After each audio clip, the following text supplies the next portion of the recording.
Bismillahirrahmanirrahim. Assalamualaikum warahmatullahi wabarakatuh. Anak-anak semuanya yang kelas 4, materi PAI kali ini kita akan membahas tentang bersih itu sehat ya, di bab yang keempat. Oke, sebelum kita memulai pembelajaran kita pada pagi hari ini, mari sama-sama kita mengangkat tangan, menadahkan tangan, berdoa sebelum belajar agar belajar kita pada pagi hari ini diberkahi oleh Allah dan anak bapak semuanya mendapatkan ilmu yang bapak sampaikan. Oke, kita mulai, doa dimulai. A'udzu billahi minasyaitonir rajim. Bismillahirrahmanirrahim. Raditu billahi rabba wa bil islami dina wa bi Muhammadin nabiyya wa rasula. Rabbi zidni ilman warzuqni fahman birahmatika ya arhamar rahimin. Amin ya rabbal alamin. Oke. Anak-anak semuanya silahkan dibuka bukunya, buku PAI-nya yang tebal pada bab yang keempat. Oke, anak-anak semuanya, sebelum kita masuk kepada bersih itu sehat, perlu Bapak sampaikan bahwasannya kita sebagai umat muslim ini ya sangat dianjurkan atau sangat diwajibkan untuk bersuci atau untuk bersih ya. Kenapa? Karena ibadah-ibadah yang kita laksanakan itu menuntut kita untuk suci atau bersih. Nah, ya. Nah, bersuci ini sendiri kata lainnya adalah toharoh. Jadi kalau kamu mendengar kata toharoh berarti itu tandanya bersuci ya. Kita lihat sendiri untuk melaksanakan sholat ya kita harus bersuci dari hadas kecil dan hadas besar. Karena sebelum kita masuk kepada bersuci kita bahas yang namanya hadas kecil. Apa itu hadas kecil? Hadas kecil itu adalah suatu keadaan tidak suci ya. Hadas kecil itu suatu keadaan tidak suci yang mewajibkan kita atau mewajibkan seseorang itu untuk berwudu. Nah, jadi hadas kecil ini ya cara membersihkannya adalah dengan berwudu. Nah, ya. Jadi wudu itu untuk menghilangkan hadas kecil.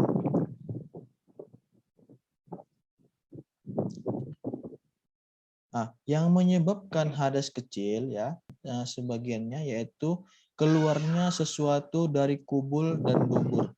Apa itu Pak? Kubul itu adalah tempat pembuangan pipis kita.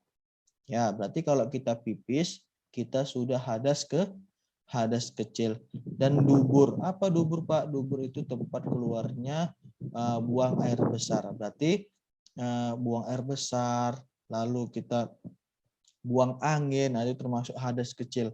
Setelah kita buang air besar atau buang angin atau buang air kecil, berarti kita sudah hadas kecil. Cara menghilangkannya dibersihkan, dicebok, lalu kita berwudu. Lalu penyebab hadas kecil yang lainnya adalah hilang akal. Apa ini hilang akal? Maksudnya hilang akal di sini adalah tidur yang terlelap. Jadi kalau sudah tidurnya itu sudah nyenyak sekali, sudah dalam sekali, berarti kita sudah hadas kecil. Ketika bangun ingin melaksanakan sholat, berarti kita harus berwudu kembali. Contohnya apalagi hilang akal? Hilang akal ini bisa jadi gila, ya, atau pingsan. Nah, setelah bangun dari pingsannya, kita ingin melaksanakan sholat, kita harus wudu kembali. Nah, dan selanjutnya penyebab hadas kecil ini adalah bersentuhan dengan lawan jenis.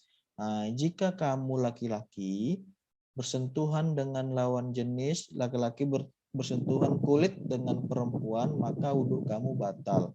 Maka kamu sudah hadas kecil. Nah, bagaimana cara mengembalikannya Pak? Dengan cara berwudhu kembali. Jika kamu perempuan bersentuhan kulit dengan laki-laki, maka kamu sudah hadas kecil, alias kamu harus berwudu kembali. Ingat nak ya, bersentuhannya dengan orang lain, ya, dengan orang lain. Kalau dengan keluarga kita, contoh ayah, ibu, kakak, adik, nenek, kakek, paman, ya, tante, ya, adik ayah kita atau adik ibu kita, nah itu tidak membatalkan wudhu atau tidak menyebabkan hadas kecil, ya. Yang dimaksud bersentuhan kulit dengan lawan jenis di sini adalah kamu bersentuhan dengan orang lain seperti teman, ya nak ya. Nah, sampai di sini mudah-mudahan Bapak semua paham. Selanjutnya penyebab hadas kecil adalah menyentuh kubul dan dubur. Nah, contohnya kita sudah wudhu, lalu kita memasang handuk dan tidak sengaja kita tersentuh lubang kubul dan lubang dubur kita dengan telapak tangan, maka kita harus berwudhu kembali. Ya, nak ya. Nah, selanjutnya di sini akan Bapak sampaikan sedikit saja tentang tata cara praktek berwudhu. Ya, yang pertama itu kita membaca basmalah, ya, lalu membaca niat. Apa niat berwudu itu? Niat berwudu itu nawaitul wudu'a li raf'il hadatsil asghari farada lillahi ta'ala. Itu niat berwudu. Bagaimana tata caranya, Pak? Nih. Tata cara yang pertama, kamu harus mencuci tangan dulu. Sebelum berwudu, kamu harus mencuci tangan sampai pergelangan tangan. Setelah kamu cuci, kamu boleh langsung lanjut ke kumur-kumur dan memasukkan air ke dalam hidung. Ya. Setelah itu, baru kamu boleh membaca niat yang Bapak bacakan tadi. Ya, lalu kamu mulai membasuh wajah, ya, membasuh wajah, ya, seluruh wajah. Nah, berarti sampai di sini. Sampai di sini kamu harus basahi semua, harus kamu basuh sampai ke bawah dagu. Ya. Nah, itu untuk wajah. Jadi harus kena semua. Kalau tidak kena semua bagaimana? Berarti wudunya dianggap tidak sah. Ya. Selanjutnya itu dilakukan sebanyak 3 kali. Ya. Selanjutnya, kamu membasuh tangan dari ujung jari tangan, ya, masuk ke sela-selahnya. Nah, lalu kamu basuh atau kamu gosok sampai ke siku-siku atau melebihi sedikit. Nah, ya, sebanyak 3 kali, dimulai dari yang kanan baru yang kiri. Harus kena siku-sikunya, nak. Kalau tidak kena bagaimana? Berarti wudunya tidak dianggap sah.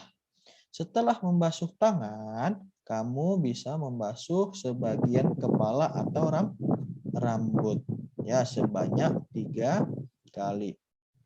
Setelah membasuh kepala, lalu kamu membasuh telinga, ya, membasuh telinga. Nah, membasuh telinga ini termasuk bagian dari sunnahnya wudu. Setelah membasuh telinga dari yang kanan dan yang kiri, baru kamu yang terakhir adalah membasuh kaki dari ujung-ujung jari kaki sampai ke mata kaki atau lebih sedikit.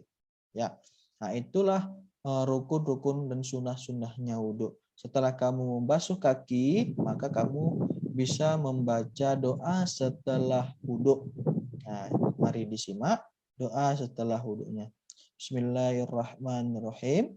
Asyhadu an la ilaha illallah wahdahu la syarikalah wa asyhadu anna Muhammadan abduhu wa rasuluh.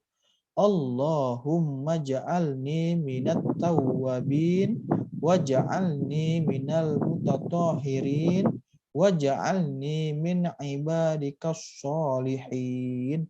Nah, itu adalah doa setelah wudhu. Baru setelah itu kamu boleh melaksanakan sholat.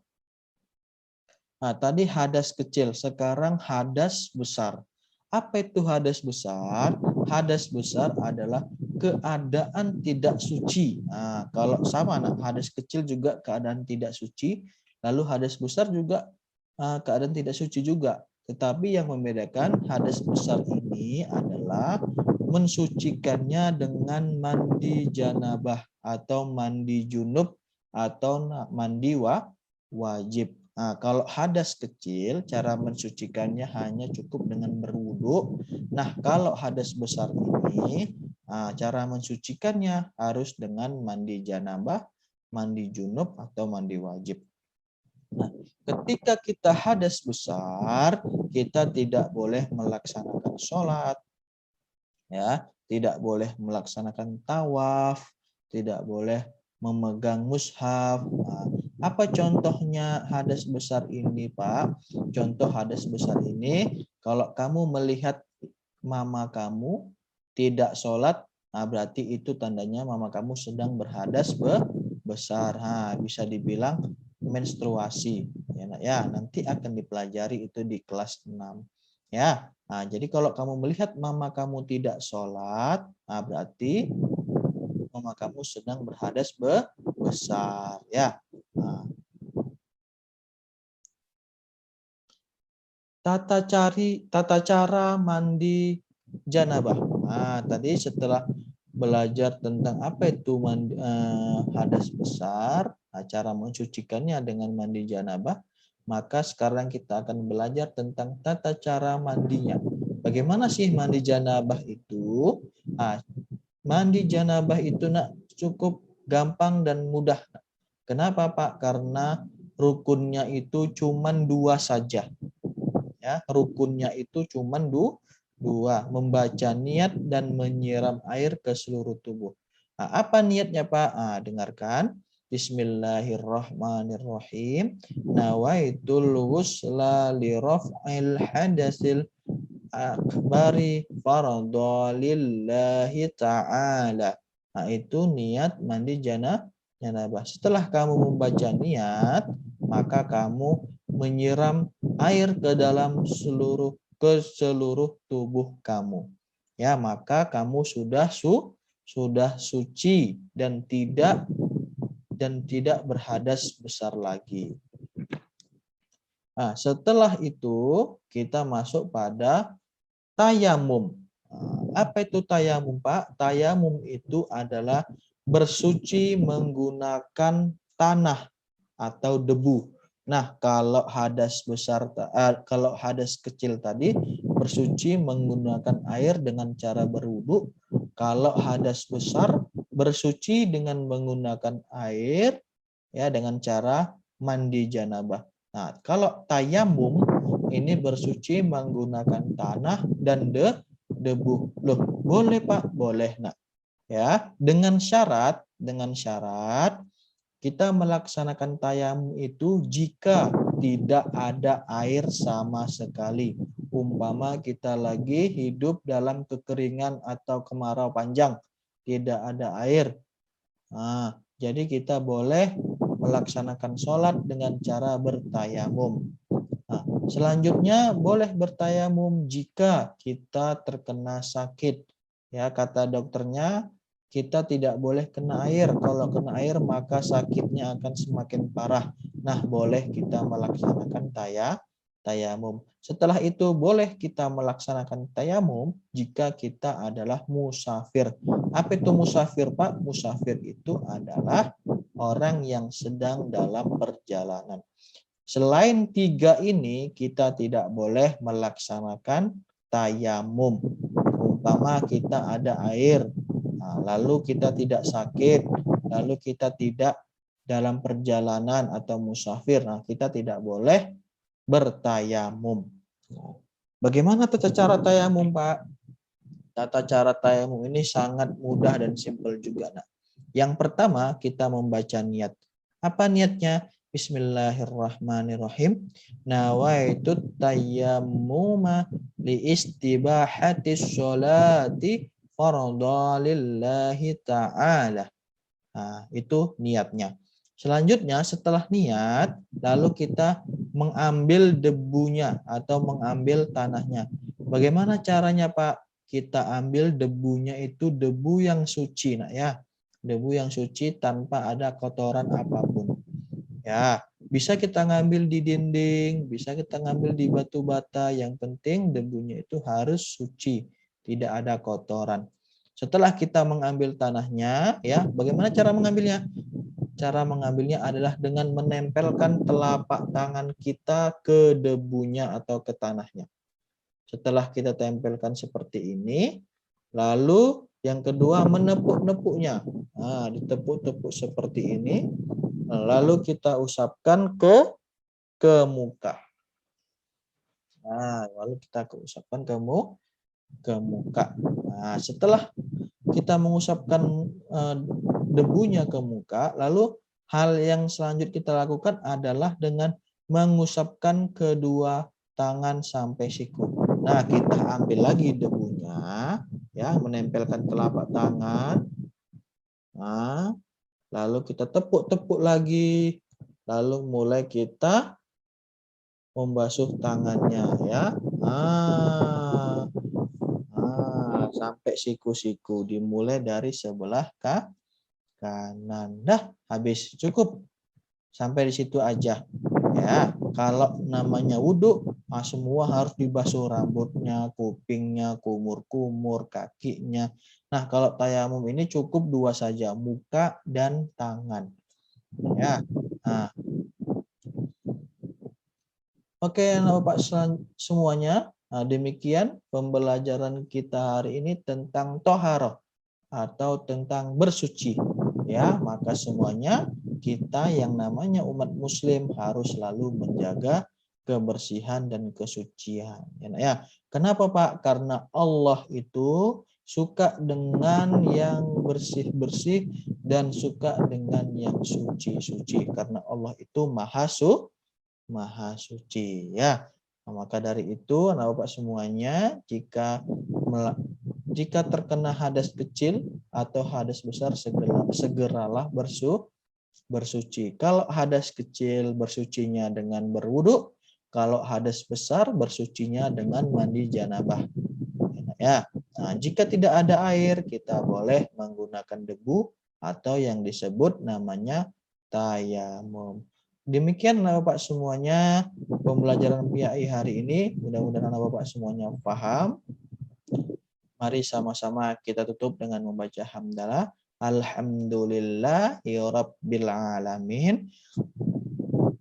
Bapak akhiri dengan menutup doa. Subhanakallahumma wa bihamdika asyhadu an la ilaha illa anta astaghfiruka wa atubu ilaik. Bapak akhiri. Wassalamualaikum warahmatullahi wabarakatuh.